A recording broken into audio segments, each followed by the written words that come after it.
So one of the first things for us to recognize is that when we're not seeing people's face, we're losing a lot of the nonverbal communication that we have in face-to-face environments. We're losing a lot of the almost the informality that happens in the classroom, sort of that moment just before class starts as people are filtering in where there's a hum in the room and you're talking about, you're overhearing conversations and you're sharing things about what you did that weekend.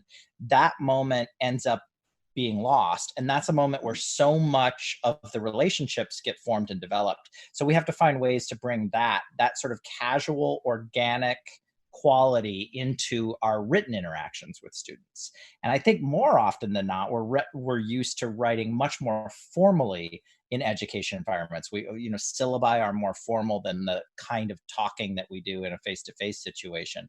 So figuring out ways just to start with our tone and our language and making sure the first words we utter to students are reminding them that they're human beings, that we see them as human beings, and reminding them that we are caring people on the other end. And so honestly, a lot of people have already had to say those first words to students, either when school was canceled, when class was canceled, when classes shifted online, or even just when the conversation about that started.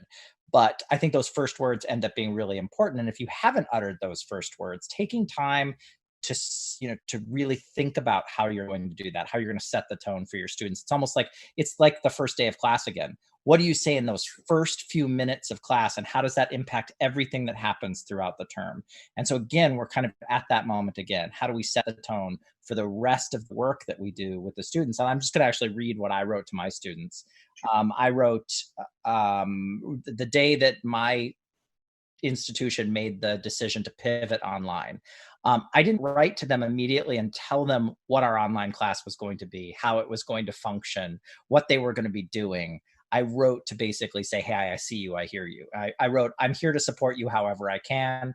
Take care of yourself and your family first. Our class should not be your priority. Everything about this class is flexible. Whatever happens, we will work it out. And I actually very deliberately didn't follow that up by making changes to the syllabus or tell them when we would interact. I just left it at that for almost 24 hours. Before I then went into the syllabus, we already had an online syllabus, so that helped a bit. Before I went into the online syllabus and started making changes, because I really wanted just that to sit in the room for as long as possible before it was like, okay, now down to business.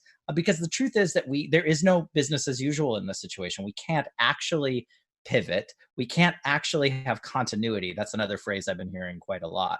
We have to recognize that this is actually a moment where there will not be continuity.